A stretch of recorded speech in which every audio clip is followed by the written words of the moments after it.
Camera auto में है क्या?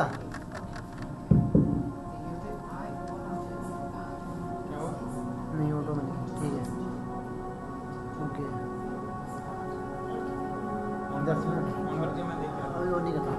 प्ले स्टार्ट अभी नहीं, नो मना नहीं करना। भैया एक काम करो, एसी कम ये आपको रिसेप्शन में करो। हाँ मेरी बात सुनो, अगर आपको ये दिखाना है ना भाई, ये योगा ये योगा एक्सरसाइज करेंगे। हाँ ये इसमें कुछ मूवमेंट वाला एक्सरसाइज है तो ऐसा करते हैं, इसको वाइट करते हैं ऐसे। हाँ या तो पीछे से आप ले लो कि आप सबको कैप्चर कर पाओगे, नहीं तो आप कैसे 360 कैसे घूमोगे? 360 डिग्री नहीं घूम पाओगे ना। इसके अंदर फिर नेट वहाँ नहीं लगा ना? नेट कैसे जाएगा यहाँ से? यहाँ जहाँ तक हो सकता है वहाँ तक कर लेते हैं, या यहाँ कर लेते हैं, यहाँ से ऐसे ले लेंगे।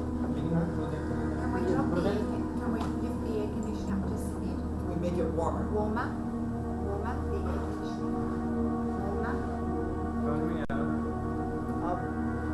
या मेरी बात सुनो, एसी इधर आओ।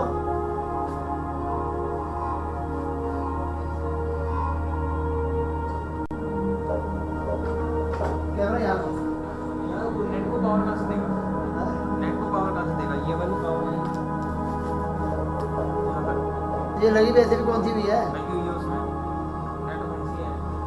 अबे किसी में कनेक्ट थोड़ी है। कनेक्ट है ना, वो रहा ना लैपटॉप में की हुई है।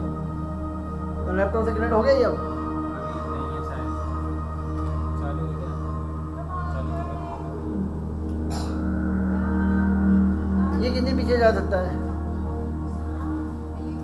ये काफी पीछे जा सकता है।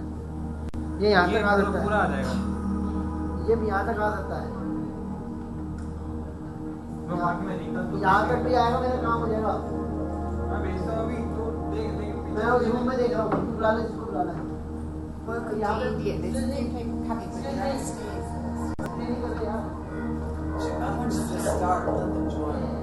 We're honoring up all those of us that have arrived on time. Just they just they'll join. Yeah, because we'll be having the next session as well now. So we'll be going to. Okay, I think what I'll do is just, because it's a small group, we'll just move over here. Sure. And while we're waiting for someone else. So, I'd just like to welcome you to the Five Rhythms, and I'll integrate some dance therapy because it's a small group instead of going through all the Five Rhythms. And what I'd like to do is just introduce myself and then use a movement to explain how I'm feeling today. Okay? So that helps you arrive in your body.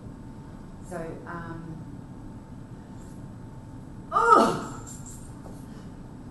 so now I want you to just, and my name is Suzie.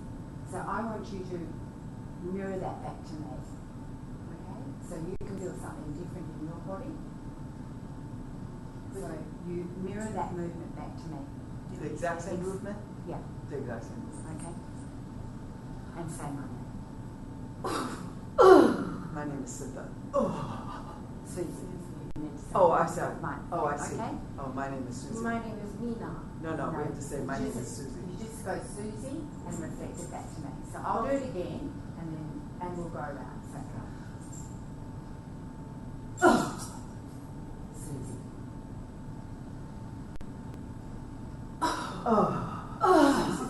Good. So you're reflecting that back to me. Thank you. That's acknowledging that I'm in the space as well. Okay, so we'll go to you. And now you actually say what you're feeling. You've arrived. You don't know what's happening. What are you feeling in your body? Just do some movement to express that and say your name. Share your name. Like I need to say what am I feeling? You need to do it in a movement. Do you want me to Okay, do that? this. Since, yeah, okay. My name is Shrestha.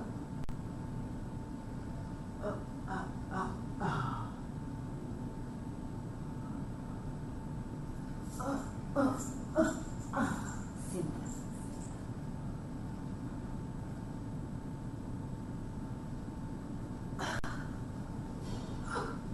Say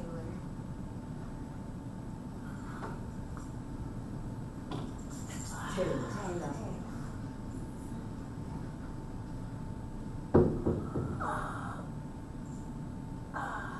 Nina. I will see you while Nina. Join us here. So just say your name and do an expression of what you're feeling now that you've just arrived in this room. So, a physical expression? Yes, physical expression, thanks.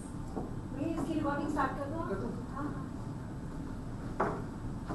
एक भी recording को बोलो सब मिल एक साथ camera आपको camera से घुमा लो बिकॉज़ वहाँ जगह नहीं है ना अच्छा यही करेंगे हाँ ये लाइन क्योंकि वहाँ पे जगह है ना My name is Shrestha.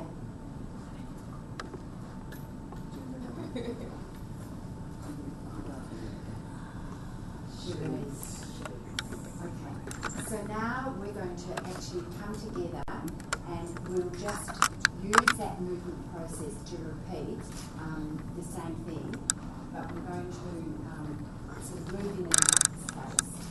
So,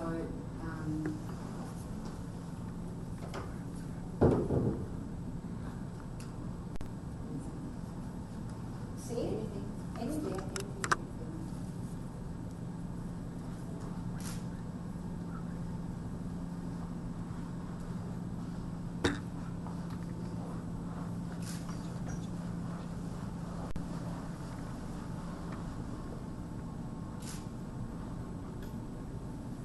just acknowledge each other in the space, and then we'll use that space to move from, out into the circle. So this is a circle dimension, and interestingly enough, you can see what we're feeling on each, where our hands have fallen. You need to speak in the mic so that the recording will not be done. But then recording will not be done. But then WF needs your recording. So what I'd like to do is just use this space, dimension, circle dimension to move from. So we're going into a movement called flowing, which is firstly rhythms. And the rhythms are like a wave of music, like the wave of life. So we go through flowing, staccato, which is very directional. And we go into chaos, which is about surrendering and letting go. Miracle, which is about curiosity. And then we'll some form into stillness. This chaos will continue. So, I will try and just move with you and guide you in this process, okay? So, what I want you to do is try and just arrive into the body and explore. Come and explore. Just put your back down.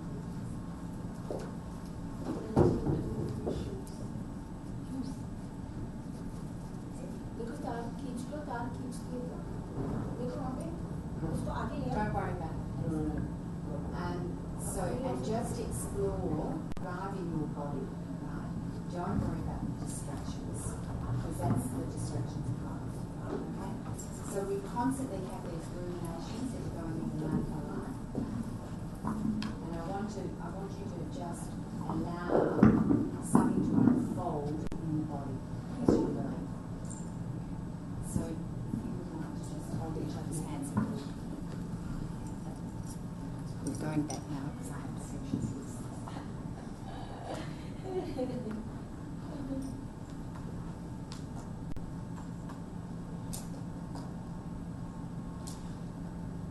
You're holding the modes.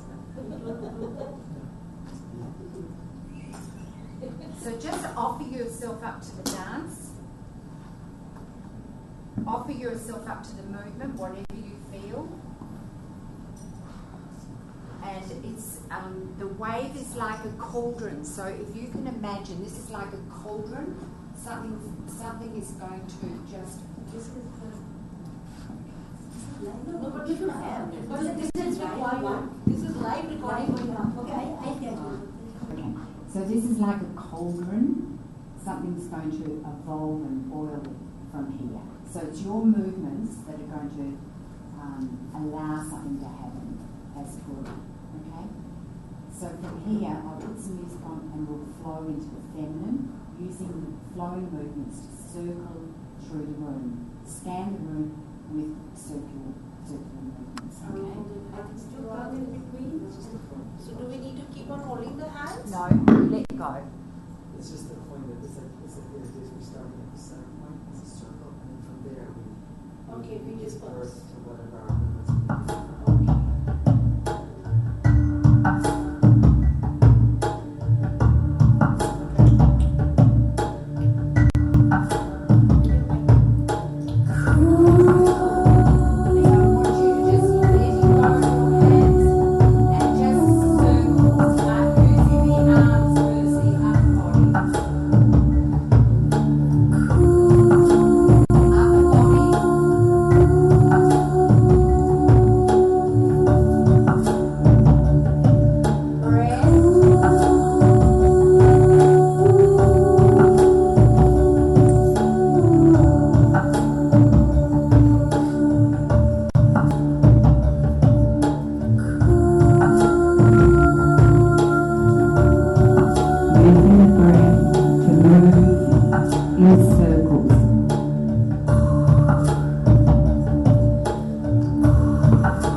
Your own body.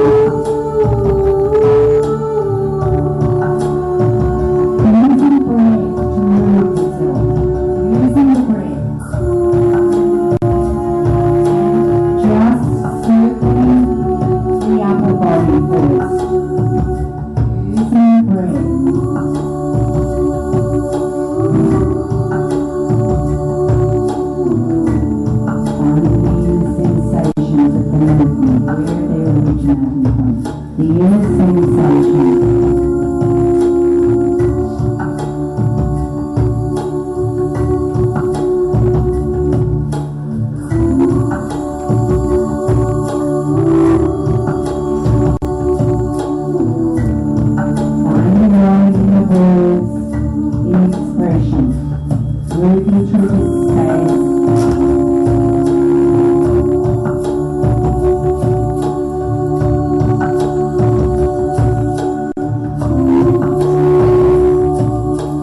the body parts now. Just feeling them around. Slowly moving through this space.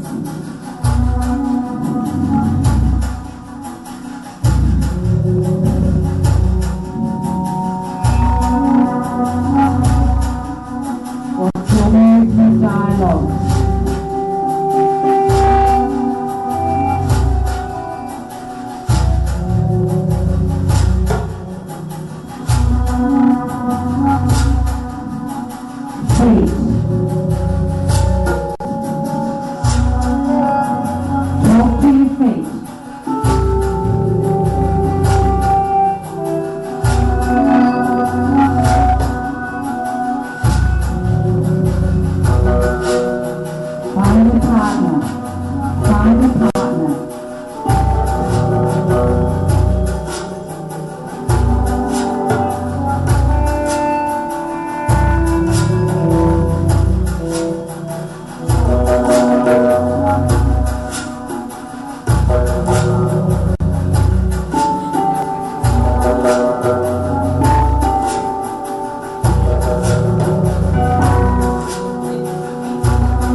different sequence becoming.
Moving through the space now.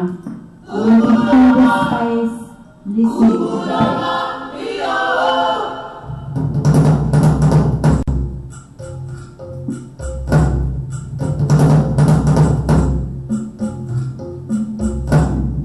What's your intention today?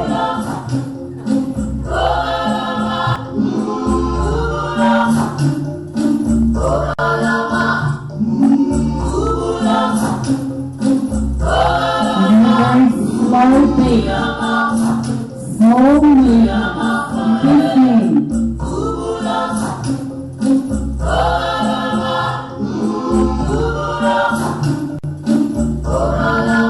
Open and shut the rib cage.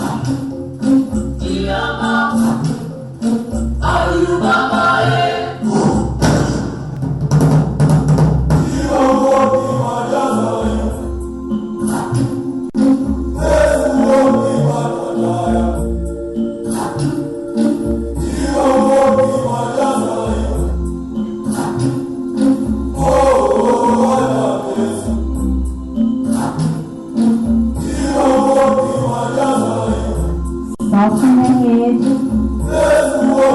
Soften the head.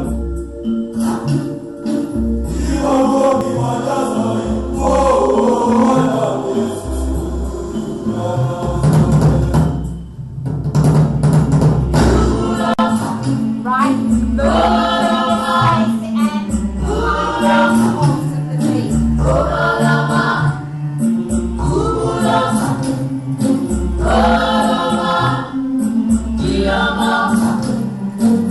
Diamant.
dancing doesn't come out.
نشكان هو بكاش نشكان ذاتي باستيرا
lightness of miracles. Have you ever experienced them? Watching the world as it sings in its song. High above, someone is coming to Find the curious parts of your body and tell a story with it. you to me are like the sun in the sky. See how you fly, you have wings of your own. You and me, our love will last without end. Ride with the wind, won't you follow me home? Turn around and see the circles we spin, and we're taking our chances on where we begin. Up above, the rain is falling on me. Life is for living and living is free. You to me are like the sun in the sky. See how you fly, you have wings of your own. You and me are like the lights without end. Ride with the wind, won't you follow me home?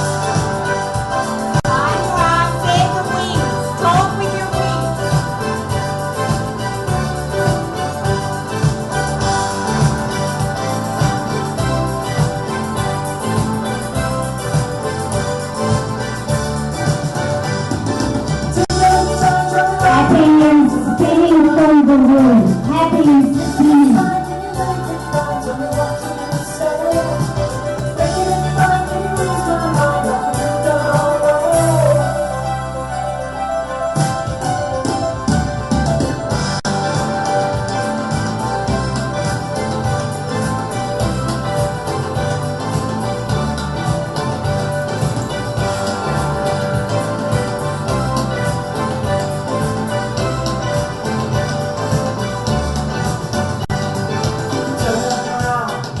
See the circles we spin, taking our chances on where we begin. Up above, the rain is falling on me. Life is for living and living is free. You to me are like the sun in the sky. See how you fly, you have wings of Feel like your heart lives in a cloud. our love will last without end. Put the heart in the cloud. The wind, won't you follow me home? Connect to the floor lightly.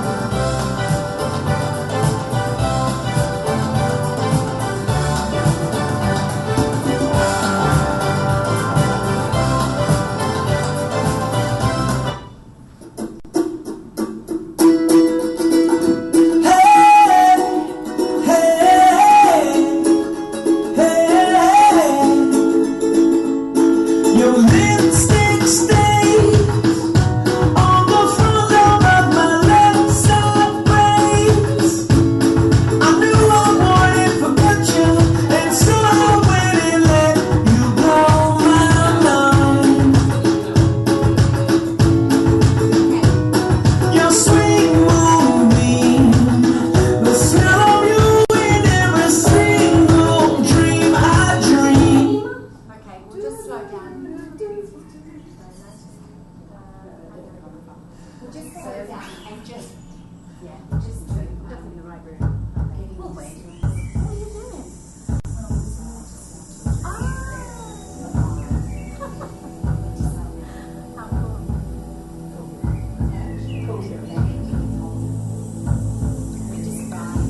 Telling you that my favorite teacher is from Australia.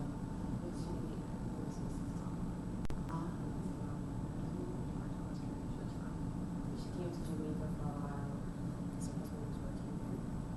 And she taught me fifth grade, sixth grade, seventh grade. She was just the best ever. Oh, that's so sweet. I think like in Jamaica the school system can be very rigid, but she was always more about just like connecting herself, creativity and all that kind of stuff. You can come in now. You're from Jamaica. It's great. Oh, they want. Yes. You want a photo of us? Oh, can we take a photo quickly? Yeah. We want a photo. Are you going to do it as well? No, I'm doing that.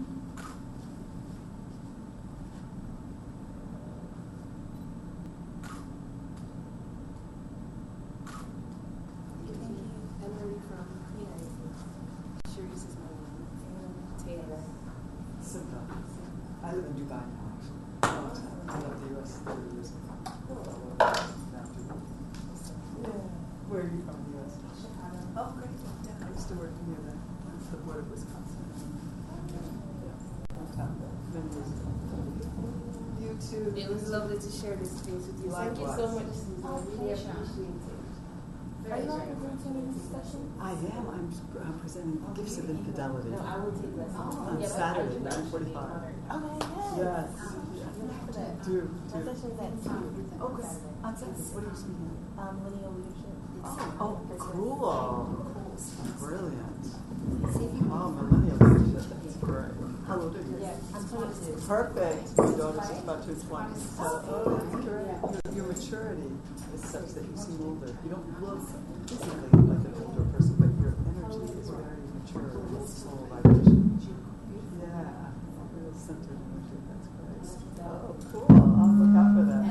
All right. You too.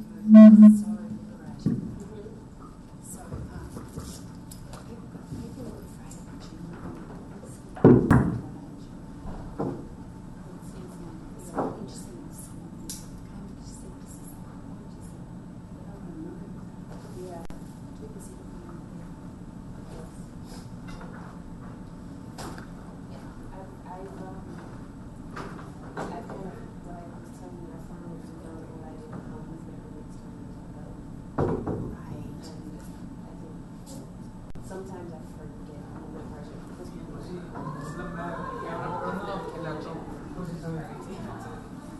right It's mental health. Camera रख दो एक बार side में रख दो उसके बाद It's huge in Australia. And they're only going to get rid of depression soon. that's what camera देखना But you see, we're so body conscious. बस बस बस बस Related to the consciousness of the image is related to sexuality. ठीक है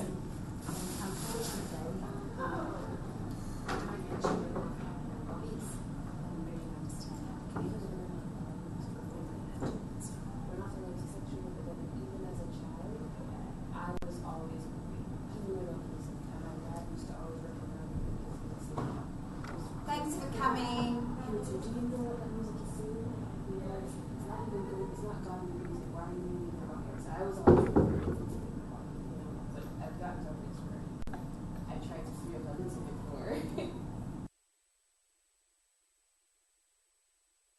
The thing is, it doesn't matter what age you are, you need to look at, and what I do work with Parkinson and Alzheimer's, older people, because,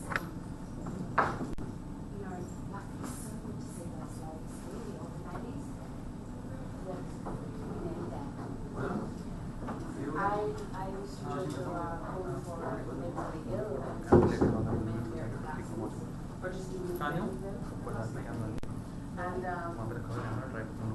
the operations manager told me how it's just their whole vibrance. नहीं ले रहा वो कह रहा मेरा कहाँ दिखता है मैं नहीं कर रहा कब बात हुई रही मेरे पास ये अभी तो छोड़ दिया ये कैमरा नहीं I love it. बारह में छोड़ना है फिर तुम उससे बोलना तू कर मेरी जिंदगी में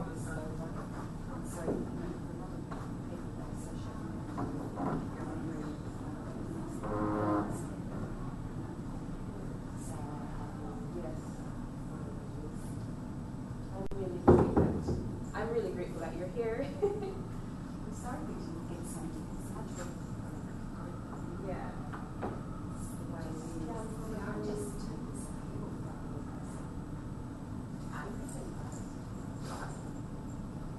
I think that's another thing. I've gotten over my body consciousness even in terms of my nakedness.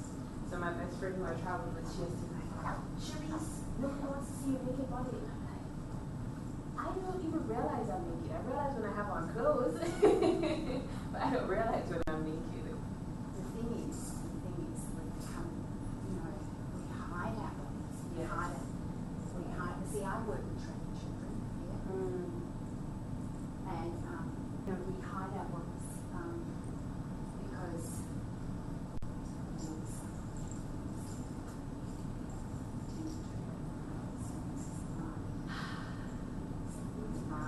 We need to break through that. And there's a lot of people that say, so anyway, it's a great any movement in art is what carries us forward, and we've got to continue to. Doesn't matter what age you are, we've got to continue to do it. Because when we get older, see if you can keep going with it and move right through to the end, you'll be amazed how you can hold your memory and all these things, My dance teacher always used to tell me that she's like, dancers never forget anything because we have to like learn all these routines and it helps you move as well. Yeah, it does. So, so the five that what I did today is both.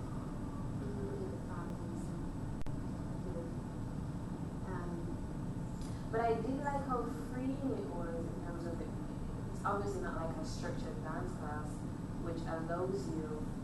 I love how you allowed us to interpret our emotions through our movements in our own way. Yes. That's great. Because it makes me our own emotion. Yes. That's How we true. get to actually I'm great, but I go. like talking Thank to you. Have a great day. Where are you going? I'm going to a plenary. My friend is speaking. Personal leadership. So What's she running? What's the plenary called? Driving the future through personal example and self-belief. So, well, we feature Saturday? Yes, I'm actually speaking on Saturday. Are you? On 8 Thursday, it's called Drawing Words, Illustrating Self-Belief, and it's little doodles I usually do after my meditation, and I actually tell a story of my spiritual process. Barged in on you all. I clearly arrived early. Did you all enjoy your session? Yes. Yeah? Oh, I was either really early for the next slot or I was really late for yours. Another time. Another time. Yeah.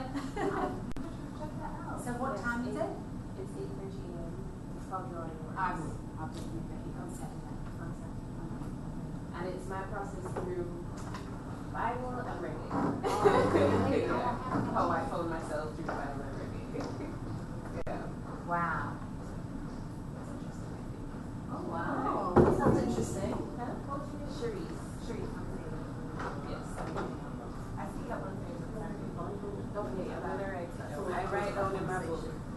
Yes, it's everything. All the days and what's up. So today is a full day because I've written down a lot of stuff from before. Have you been to the Well, the room was like my first time. I didn't see who went on a walkabout. You actually out in Orlando? 1:30 a.m. Taylor. So I can just look for you. How do you spell Taylor?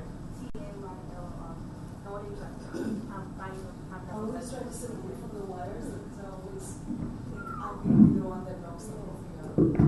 I like that. And there aren't many of us young ones here, I realize. So I've been to any of these sessions, the breakouts. It's really good. So I was wondering if there were someone to introduce you or... Well, I technically just got here because I don't know if I'm over the jet lag. Like, I've been sleeping, I've missed lunch the past 2 days. And then I wake up hungry, usually but you know? Yeah. And then I'm up all night. Happy Masters. Yeah. Yes. Do you have your phone here with you? Yeah, WhatsApp. I don't know what my friends are thinking of doing, but I'll let you know. And if you're going anywhere, let me know. Yeah. Oh yeah, we plan to. Yeah, I do feel like, Yes, you might as well get the money. You can't come if you have no good time, right? Yeah. What's your number? yeah, because sometimes like there are some people who their stories were amazing, their talks were amazing. And that could just be a function of like, I don't No, it works. At least the one in the rooms, it looks funny, but it fits. Like, it's like an Excel sheet to the mind. Yeah. it fits. It's too much, yeah. The regular one that we have on the western side. Yeah, that fits. Well, I don't know what that one is, but it's really like, What have talk on the logos there. here for So those it's things. yeah. Not by any means. No one takes some breakfast. So I'm ready. I have it on book. If you're speaking or just video and online video sessions, this is the organization is My husband's my hometown, Kingston is right. Yes. Yeah. I think that side at this scale is I think you're right. This maybe sounds a little bit I got a sense yesterday. A lot of these Great for you. photos and photos and pictures to these ancient plans and things like that. But that's just yeah.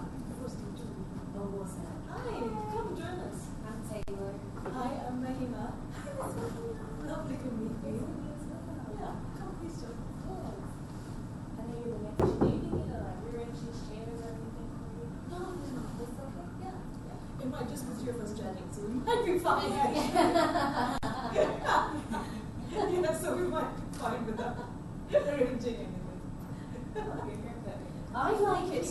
Thank you. You know what? In this heat, mine goes to frisball, and I've looked at Mahima today and I thought, how is it possible? Well, Perfectly this is manicured. the good news and the bad news. This is the only thing my hair does. So if I need to curl it, if I needed to get a bit of no, nothing. This is it. I have a shower, I walk out, and it does this, which is fab, but then it doesn't do anything. It's just one move. That's it. It's like this or nothing. Yeah, so yeah, it suits me. I like mornings. I just can't do mornings for some reason. And I just keep thinking, if I had to like wake up in the morning and I had this thing, I would not get anywhere. Just not get anywhere. You're telling me I woke up with every intention of doing a hit session in my hotel room, and I woke up and I thought, well, that's not where's my tea? This isn't gonna happen. So where did you come in from? United States. Okay, when did you get here? Last night. Oh wow! Did you fly direct or did you stop over? Look at you all bright and shiny at 9 in the morning after a flight from the States. Yes. I flew to Canada and then I was actually supposed to be here yesterday night, so Tuesday night. Right. Yeah, Tuesday night used to my flight was delayed out of Charlotte, North Carolina, so I was school, and so I had a layover in Canada, and then I flew to Canada today. Oh wow! So the flight was 15 hours, but I slept most of it, so That's good. I feel That's the hardcore. hours, yeah. Here. Wow. That's amazing. I actually don't feel the jet lag. That's It's awesome. still okay for right now. Yeah. Yeah, sometimes it catches up later. You look fab, you don't look like you've been on like Yeah. it's a mega long flight. Yes. Are you up? I'm from the UK, and I landed a few days ago, but I was staying in Mumbai, so I flew into Delhi just yesterday. So I missed some of the conference already, but I'm keen to catch up. So where in the UK do you live? Not in Birmingham like Ankush. He lives in Birmingham. Yeah, but he comes from there, although he doesn't have the accent. So I live somewhere between Birmingham and London, an hour north of London. Countryside, I'm countryside. Oh, nice. Yes. Well, speaking of countryside, so Lake District. I Ah, love it. It's beautiful, yes. I spend a ton of time there, but it kills me. Then at like 8 in the evening, I'm like, oh my god, I needed to get this for tomorrow. Nothing's around, It's no. like, No. nothing, like there isn't a news agent or a Tesla, no. No, the Shrestha part, yeah. It's like, oh, it's a good reminder Yeah. of the whole city Yeah. vibe. Yeah, so like Lake District, I get very much more organized. I'm like, oh man, if I want something, I better get it done in the Do you come often? oh yeah, I'm there at least twice a year, sometimes 3 times. Oh gosh. Yeah. All right, you must get in touch then next time. Yeah. From here, I'm going there actually. 16th of May. Oh my god, that's just Tuesday. Yes. Oh wow. Yeah. Okay. Because there's a conference in London. Well, so see, when I say I'm traveling for the conference, I mean like the conference is 3 days and I'm there for a month. So I'm kind of disproportionate in my work-life balance. Work play. Work and play and work. That's the balance I need. I'm doing something wrong. Yeah, so I mean, for me, I like to batch things like I do really well in bursts. Like when I'm working, I can't do 1 hour slots. I need 5 hours or nothing. Like if you give me an hour, I'll just chill and spend it. It's like, okay, you do it 1 hour. Like there's nothing you can get done in an hour. And like travel is like that for me. So I spent 6 months in Nepal. And now pretty much till November, I'm not really there for more than a week, 2 weeks. So there's a lot of back and forth. So I do Have you love been to Nepal? Oh, do visit at some point. I love to. This is my first time I've been to the United States. Is it? Oh, wow, and Delhi is a full-on place for it. Yeah. So You really went for it, didn't you? It's like gonna be Delhi. yes, so I'm like, okay, everything's new. But In summer. yeah, and it's hot. Yeah. So it's just really cool to experience. Hopefully I can travel more, meeting people from other Yeah. So, Yeah, I mean, I think it always feels far till you get here and you start to meet a few people, and then it's like, oh, it's totally doable. Yeah. England at one point used to feel far, and I was like, 8 hours is not really No, far. it's not. Like, I leave Kathmandu after breakfast in the morning, and I arrive in London at 6. Yeah, So dinner which means time. we get out, we eat dinner, we go to bed, same thing. Yeah. It's, yeah. So it's really, I mean, although I do think the States and New Zealand. That is still a stretch. I don't feel like that is not long. Like New Zealand, so I've gone there in September. Okay. And I'm having this conversation with my friend who's from New Zealand. I'm like, Susan, are there any countries close to New Zealand? It is so freaking far. The shortest distance is 28 hours. Like seriously, like if I keep going in 28 hours, I would get there. It's crazy. Yeah, and she's like, well, Singapore is pretty close. Like, okay, how far is that? 12 hours flight. Yeah. Okay, that's not very close, but You stay there, Oceania. yeah. Invest in that. That's crazy. Yeah, it is crazy. Yeah. I'm from Nepal. Yeah, so I'm based in Nepal. A lot of work, I guess lucky in that way that my work is quite flexible. So a lot of work in many different parts of the world. I'm going to be in the States in October. Yeah. I'm going to be, I think the conference, the event is in Virginia. On the close to DC side of Virginia. That is in October. So both the countries that I said are really far. I'm going to go for them in 1 month. It's like, I don't know why it works out like that. Saying for example, oh yeah, those 2 places are really far. It's like, oh, here you go. In 1 month, go to both of them. I'm going to come back. Yeah, so it's interesting. So, yeah.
was fascinated by the direction in which industry changed.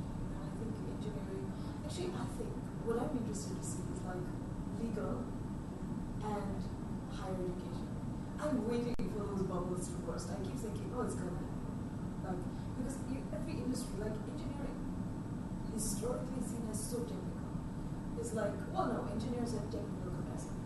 They have capacity to think a certain way, they have capacity to deconstruct and make things. He said, actually, no, that's not exactly enough. There's many other things that, I mean, you need to be able to use your talent in diverse ways versus like before. So I think the other thing is higher education, right? Like $200,000. Now, most people can get equivalent knowledge and education for like a couple $100. You think, well, how long is it going to be that people are going to keep paying $200,000 unless the universities evolve into something more dynamic? Yeah. Right? Because like by the time marketing or journalism, by the time I'm done with my 4-year program, everything I've studied is so freaking outdated. It doesn't exist anymore. So I mean, there has to be something that has to happen over there. I think all industries that have had just benefit for a long, long time. Actually, the advertising, I think, is one of the first to change. You know, when people had the brands had the capacity to go direct to consumer. The brand could manage their own image because there was now a publishing platform, which is the internet. And they could go direct to consumer. So they started saying to the ad, well, I don't need you. I can buy it online. I can pick my demographics online. I can measure it online. So then the advertising and marketing guys had to evolve and think, well, so why do people need me? Right? Travel agencies have had to evolve because, you know, I can buy it, I can search, shop, right? And the aggregators who do all the travel agents work for me and give me cheaper prices. So why should I keep going to the traditional travel agent?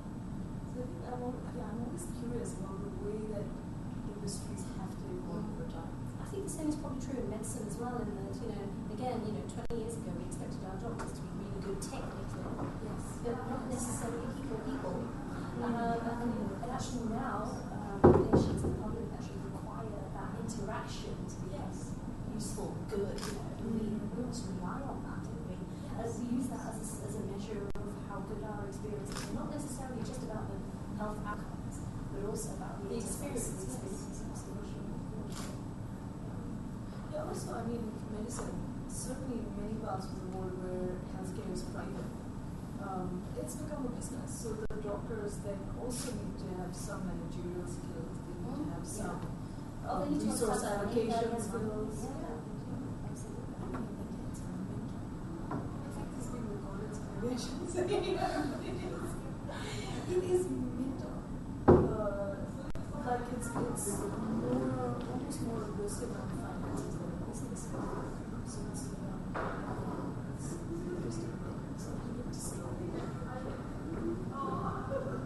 what's it like in the UK? Because I know that privatized healthcare is not so big. Actually, no, it's growing.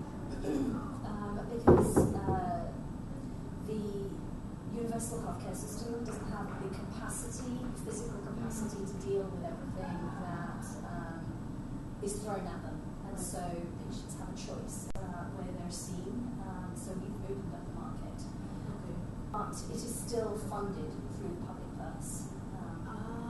So we've used it as almost like I think maybe it started as a focus skill so that you can continue to see people in a timely way. But it's something that now, even if probably they want it, it's going to be really difficult to put a can back on, lens back on that. But I think it's a force for good because actually it raises the quality, the standard, the expectations of everyone, and that forces publicly delivered, provided hospital healthcare. Also, normally the private side will do it. They will figure out process improvements because they will spend the money to figure that out because they see the business benefits are huge, the dollar benefits are huge. But then the public sector can just wait around and in 10 years they'll have more efficient processes that they can just borrow. But if there is more private, then you're screwed. You can't invest in that much. And to roll out process improvements across the country is ridiculous. It's going to take forever. Actually, medtech is a really interesting area as well, because actually that drives improvement and efficiency within healthcare. but it's slow to take off. So there's the bubbles of good stuff happening, but you kind of want it to kind of lurch, faster.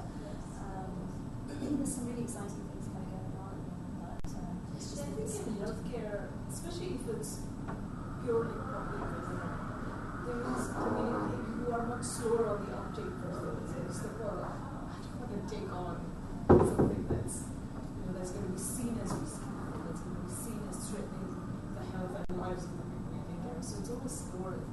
In the public sector, we're not always very good at taking a punt on a good idea and believing in it and driving it. Sometimes we require risk to be taken by others. Yeah, but also we're very unfair in our judgment of the public sector as a whole. So, to be fair, as a public, we don't encourage that. Because we're like, well, usually it was better off if you didn't do anything, how can you take... But the truth is, development involves risk. And we actually punish risk-taking in our public sector. So, I think their slowness is well deserved for us. We don't encourage them to be any different. We criticize this, but then if they take a risk and it's slower for a while, we criticize it. So there's a really unfair relationship, I think. इससे पहले यहाँ पर dance का programme था ना, तो हम लोग ने इंस्ट्रूमेंट डांस का प्रोग्राम तैयार किया। आप तो नहीं है, She started out as a and then she got really interested in neuroscience. Then robotics. So she has these three books that she's reading. Art, robotics, and neuroscience. And she has been, I think, today what is now seen as the most iconic revolutionary breakthrough. Right? Because of her aesthetics, she has won the eye of the patients for realism. She's like, no, a hand should look like it should look and feel like a hand. And the neuroscience means there is some sense of, how intuitive does it have to be? Because I think pick that up and my hand picks that up. So there is this element of technicality that is seamless. And then the robotics, she's phenomenal. Oh, I'll definitely do that. Yeah, so she's done a series of prosthetics that are like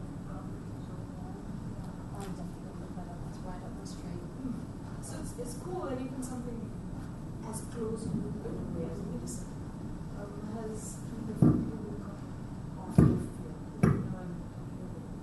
So that's she's doing. How much of that is engineering? Of course, all of that is, right? So it does require all of these different sectors to start blending engineering. Yes. And sharing. Yeah, that's where the best of the best comes out. Yes. I've always been a community organizer, right? Every time I speak to them, I have fresh insight into how to manage teams and culture in business. Right? Because in business, we can be so top down in our focus. It's like, if I get the buy-in from the CEO and then we go to senior management and trickle down, we think, well, if you look at the world out here where we live, nothing works from the top down. There is no culture that gets created from the grassroots. It has to. If the average guy in your organization or your city isn't into it, it's not going to happen. It's going to take decades, by which time it gets diluted and it fizzles out and just... So, like community organizers, we in businesses should be doing it because they know something about how do we get people together, people who actually have no interest in like a better community. The average community has no interest in just hanging out together with neighbors you don't really know and with kids who scratch your car and you're not really into that. But somehow these people have to bring all of them in a room and say, hey, let's talk about a better something for you guys. It's the same with business. Most people just want to do their job. Leave me alone. I don't want this other stuff. I don't want culture. I don't want whatever. Just leave me alone. I'll do my job. Give me a raise every year. That's it. Right? And I feel like there's so much to learn. But we talk as though, well, what would a community organizer know about business? And community organizers talk like, well, what would business know about how to make stuff happen? But the truth is, they know something about blood sport. Yeah, I do think silence is like, I think you're dead right. that actually a culture of relativity in the organisation is driven by the people who work within that space. But you need a kind of leader who's not going to push that away. You need a kind of person who's going to nurture that.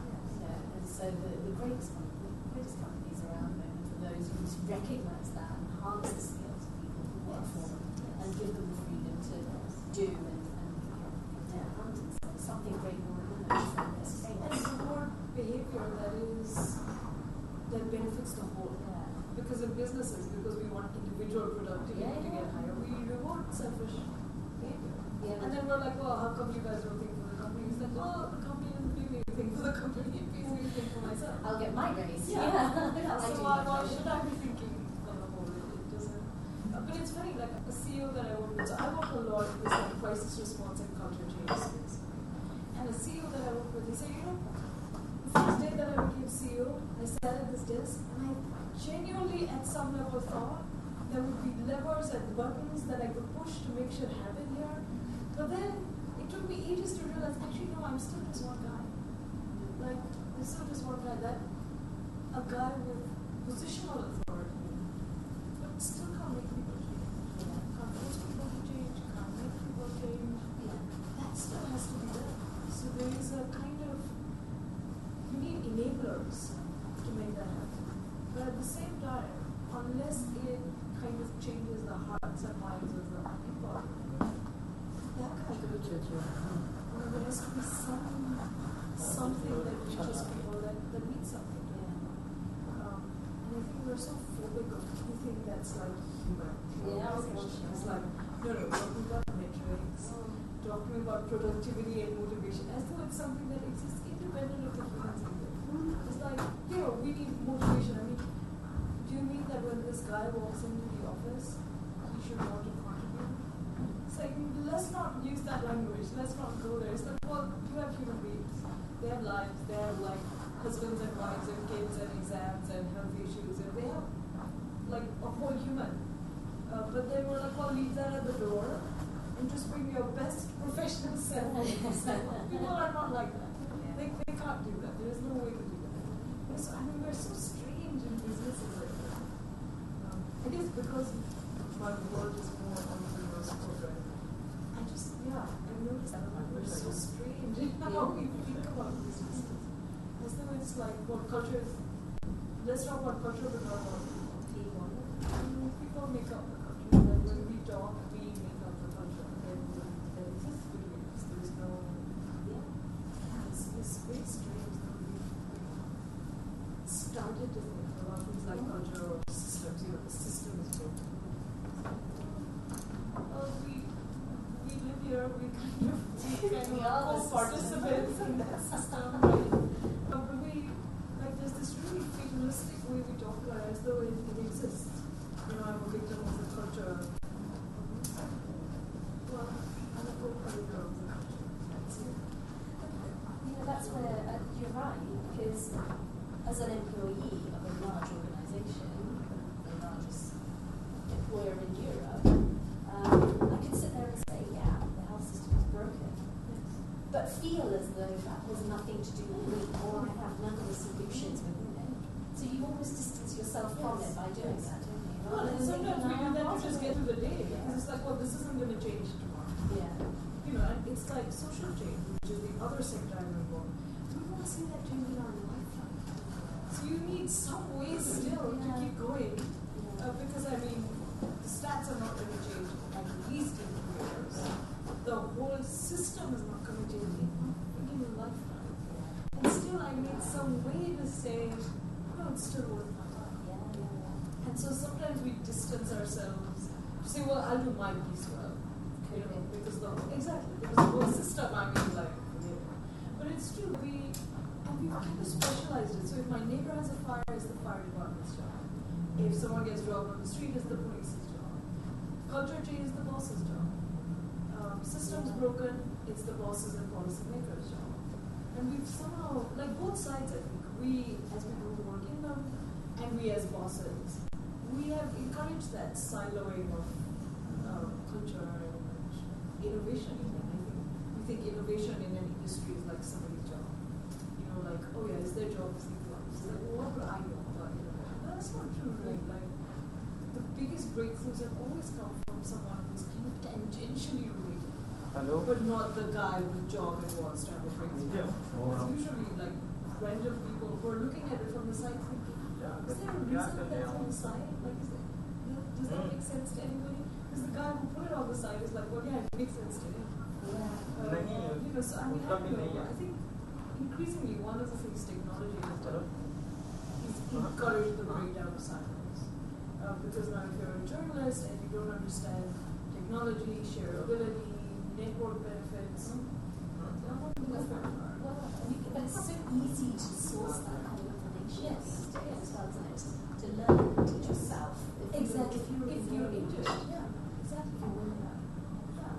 Whereas before, if I wanted to know something about engineering, I'd have to go to school for 4 years. Yes.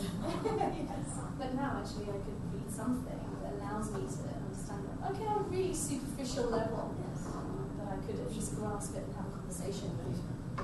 Yeah. I was going to say, one thing I've noticed about that is because there's, maybe we should move to that day.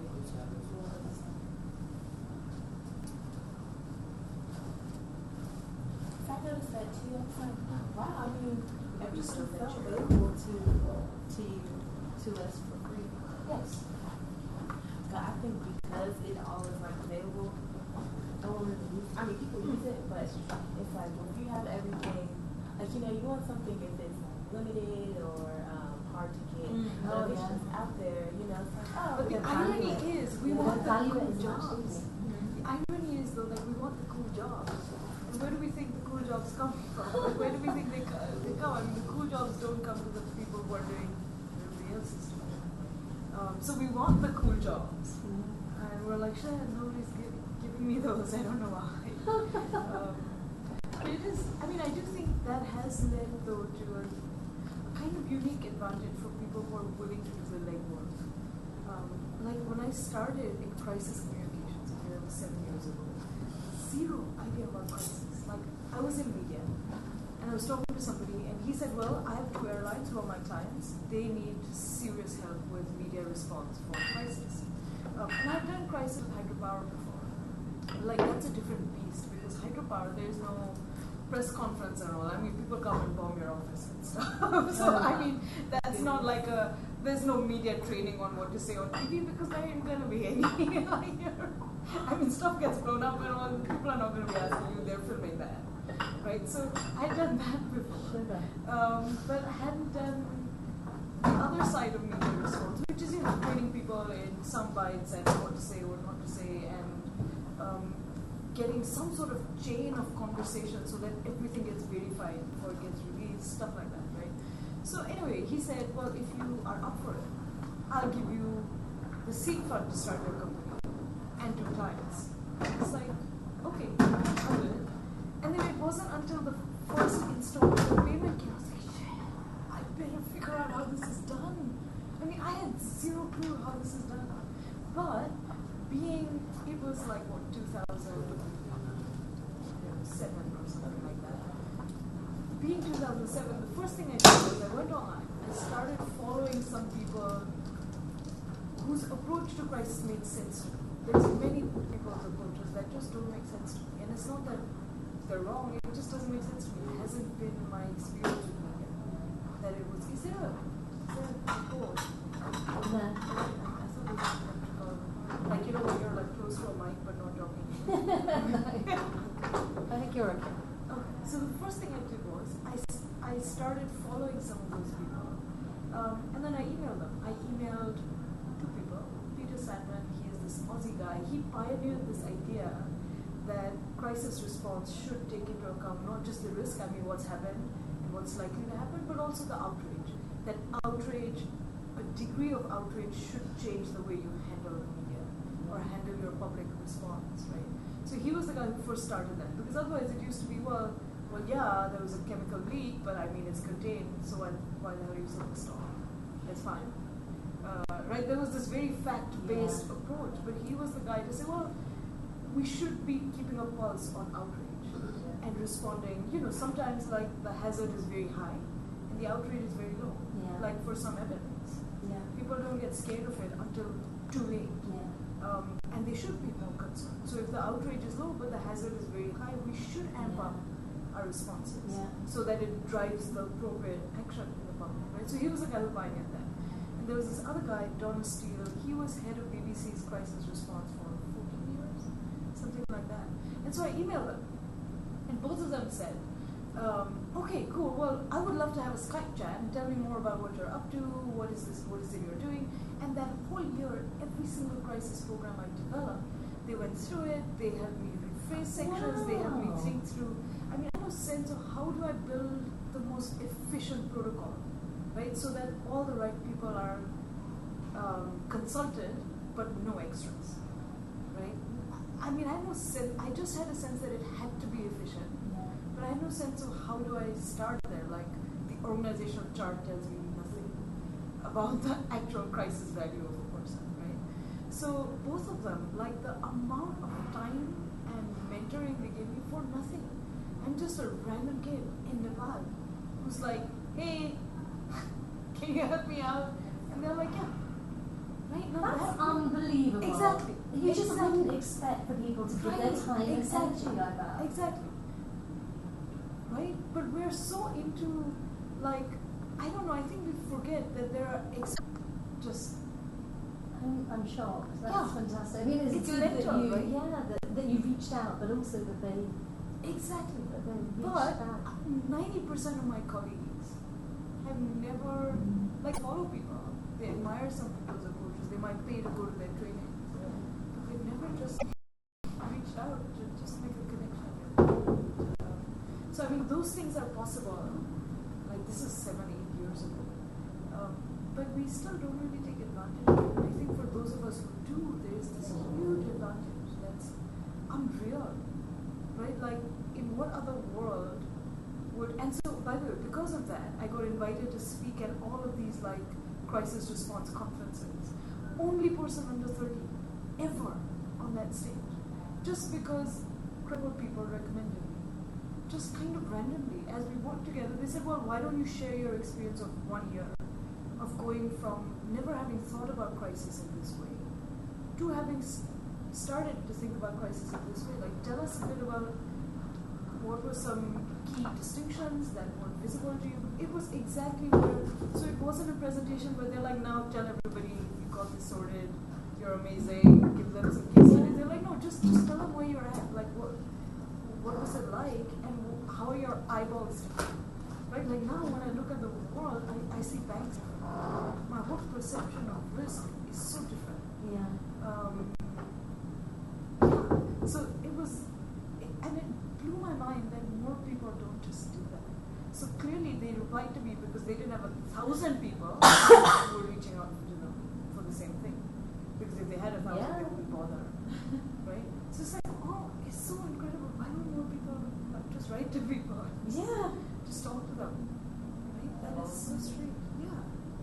Not everyone's that bold or that's similar to what I was talking about Saturday and finding my purposefulity of leader is using those different mediums of technology to reach out to people to connect with. Like you said, not all experts are celebrities. Yeah. I really love that because it's so true. You can definitely connect with some like A-list people, who may not necessarily have like the fame or where you don't have to. And you might connect occasionally with people who have the fame and they might do zero for you. Yeah. Right? So there is this kind of, we overestimate benefit that'll rub off. We overestimate. Like there was this conference I spoke at, which was in Korea. It was this aviation conference. Okay, knew zero people. It was a legal symposium. I have never had 3,000 lawyers in a room. It just is not my world. Like I know 4 lawyers who belong to the 4 airlines I worked with. That's the grand total. And it's this legal symposium, and we're talking, and I'm talking about PR and media response, because often there is compliance case, right? So we have had to learn more about that, and they have had to learn more about public response, perception, reputation, because there's no sense I win a case in court, but nobody flies my freaking airline anymore. Yeah. It's still a lost battle. right? So we're having to work closer together, which I love because it's a unique advantage for people like me who are just curious. And there I met somebody who was on my panel, and he wasn't the host, he wasn't the most important guy in the room, he wasn't anything, but he knew everyone. And he literally, from the day when I got into the lift to go to my hotel room, he was in the lift and he said, "You're Mahima." I said, "Yes." He's like, "Only young woman in the whole conference agenda, I recognize you." And then we met, and then he introduced me to everybody. And often the people who are very visible are so busy making themselves visible. They don't have bandwidth for you. They're not enablers. They're not good mentors. But good mentors are people who have a sense of competence and have developed a network, a portfolio, and have eyeballs for young people. And are they're always like, they're going to give you a hand to come up. And they're not always the people who are the most visible. Some visible people are fabulous mentors, but not all. So we overestimate that, just because that guy is very famous and I hang out with him, it has a rub off on me. Maybe. Yeah. But it's hugely overestimated.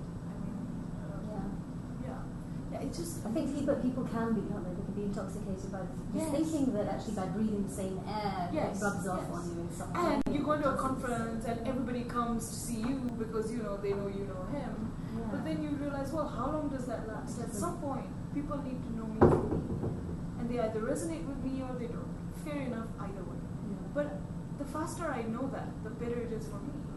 Because otherwise, you're in this bubble, which is completely dependent on perception. It's zero dependent on skill, on competence, on work you're doing, on anything. It's just hot air. It doesn't have anything. And at some point, the shine rubs off. Of course.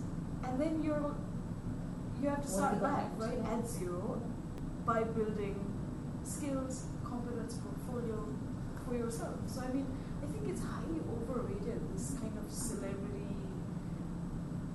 magnet that we kind of get into, and it makes you forget that no, my job is to build an epic work portfolio for me. That's my job. Everything else is bonus. If I meet cool people, fab. If I meet celebrities, great. If I don't meet them, fine. Yeah.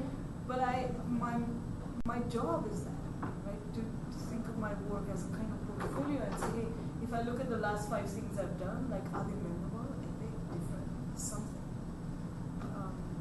But it's also about being your own ambassador in that way, isn't it? And often people in their own lives, in their own careers, they don't see that in themselves, do they sometimes? They see, I'm here to do a job. But they don't step back from their own work long enough to think, actually, I'm the only person who's going to be able to get me from here to there. Yes. And therefore, what do I need to change about myself, my behavior, my approach, who I'm talking to, how I'm speaking, all of that to get there. Yeah. Because, I know I've fallen foul of that for years, that I go to work, I do that, and that's it. Yeah. But actually, you don't realize, what am I actually contributing to society? Like, if you didn't turn up tomorrow, assuming they found a replacement, what would not get done? Like, what is that thing that would not get done? And sometimes, I think until you start working, like when you're young, I don't think you have a sense of that. Like, I didn't. Until I started working, I was like, oh, some things that come so easily for me that I'm blind to them. They don't come that easily for many people. Right? And it wasn't until I started working that I was like, oh, those are useful. Because they're invisible, right? You're just, it's just like breathing. Those things are not visible to you. And you think, well, everybody can do that. And then at some point you hang out with people and you're like, oh, actually, people can't do that easily. That's learning the value of you. Yes. And what makes you you in the workplace. And also being able, I think, somehow, I don't know, to bring you to the table, right? Like I have a friend, she is still in banking. Now she has been in banking for like 25 years. And it isn't until the last 5 years or so that she's kind of come into her own. Now she was regular, mid-level, well paid, doing her job, well recognized within the company. If she quit her job, probably wouldn't take her more than 3-4 months to find another one. But same. One of the hundreds of thousands of good people employed in a sector, right? And at some point she started, and on the side, she always had an interest in education for young women. And education that also included coding, programming. She really feels like technology, the language of programming is a language. It's a digital fluency is part of the future, and that she wants to make that more available, right, to young women. So anyway, she had this thing in the back of her head, and in her head at some point she was gonna retire from the bank and then do this as a side, as a charity or as philanthropy, or fund somebody else who's gonna do that or whatever. And then one day they're all sitting at this meeting, and she decides, actually no, why doesn't the bank do it? Because this is a bank that is primarily trying to target that. This is a bank that has that problem that all of their clients are dead or died, and haven't got new ones that are like 3 generations down. And she realizes, actually, no wonder, because everything we do is for those who already made it in life, and those who already made it in life are by and large not 16. So the language is completely different. What they need from us is completely different. So she decides to propose that they pilot a coding school as part of their CSR, right? So they pilot a coding school, but she publicizes the heck out of it.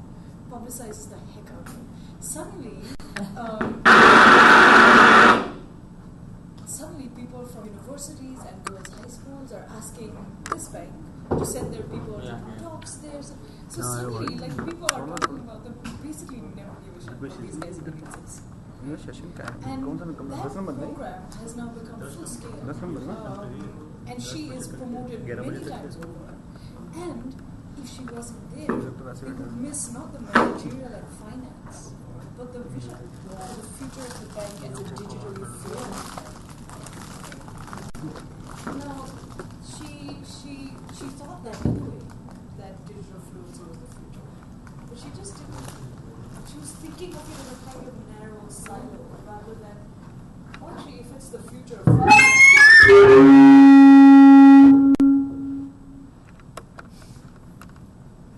So she just wasn't thinking broadly about that. She was like, well, it's the future, full stop, so that's something. But she didn't link it. There isn't a right thing to be visionary, and whatever it is you are, a willingness to dial that up. Say, okay, instead of being vanilla and toning down some things and toning up some things, no, just go like amplify the quirks. And I think this is a good time for that. I think for a long time, economics didn't work. Isn't that true, like in large organizations, actually, particularly women who are starting their careers? In order to fit in, you conform. And it's almost a case that you think to succeed, you have to be vanilla. You don't recognize that you need to be a wacky shade of purple until much later. When you actually. But this is not the session, we're just chatting. Okay. There is no session? No. We're just chatting. This is probably okay. probably not. This is session.